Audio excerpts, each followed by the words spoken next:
Bonjour, cette fois-ci, je vais vous montrer comment utiliser l'ensemble de la plateforme pour la fiche du sportif. Donc vos sportifs sont tagués avec fiche du sportif. Donc vous pouvez bien entendu mettre à jour la photo du sportif. Vous pouvez aussi mettre les coordonnées du sportif si ça peut être fait lors de son inscription. Donc on est quand même assez complet dans la liste des sportifs, et surtout ce qui vous intéresse, mettez à jour.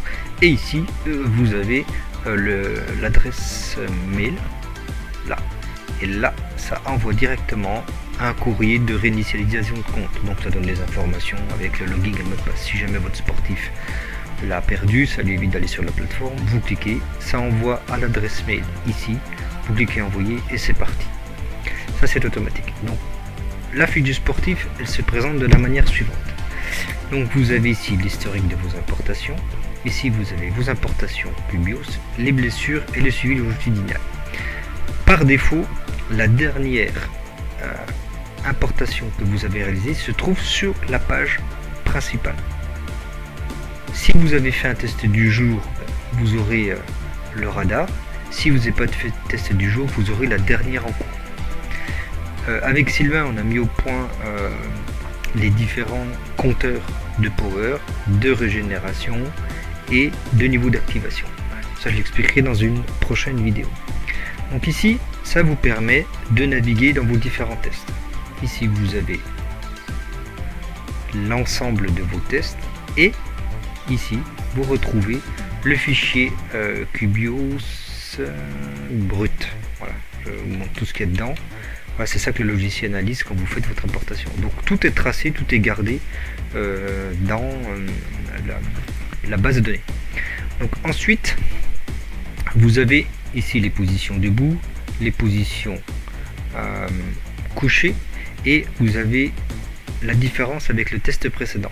Ce que l'on fait, donc ça c'est Sylvain qui a l'idée, on vous a mis la médiane pour chaque valeur. Donc c'est l'ensemble des valeurs moyennées pour, par exemple, la VLF, la LF et la HF.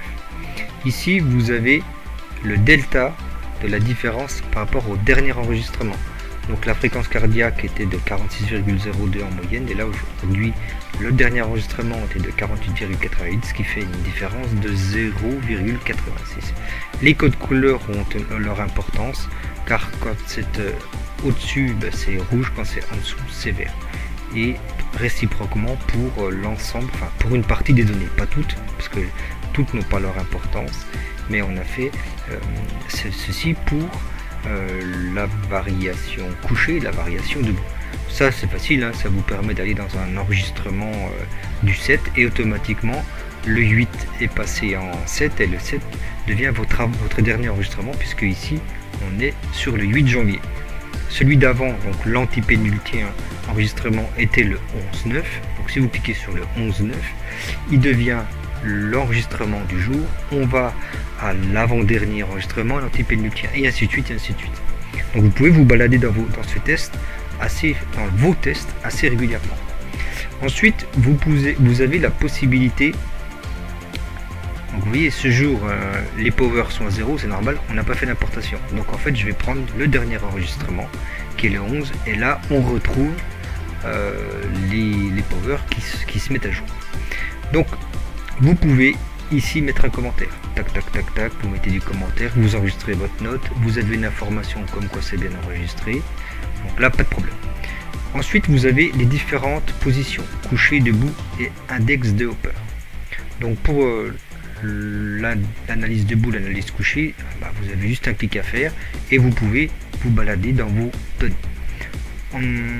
Sylvain a demandé qu'on ait un curseur d'échelle de fréquence cardiaque pour le debout, et pour le coucher, sur le test du jour, on a la même chose. Donc vous avez la possibilité d'avoir le ratio qui bouge en fonction de la fréquence cardiaque, et ici pour l'analyse globale, on a fait varier la fréquence cardiaque pour tous vos graphes.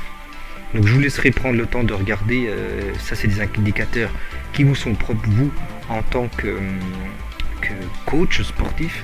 Moi, je ne connais pas la spécificité des uns et des autres, mais vous pouvez ajuster au mieux en fonction de ça pour voir si votre sportif a des besoins particuliers et notamment dans l'analyse HRV. Voici pour la partie principale de la fiche du sportif.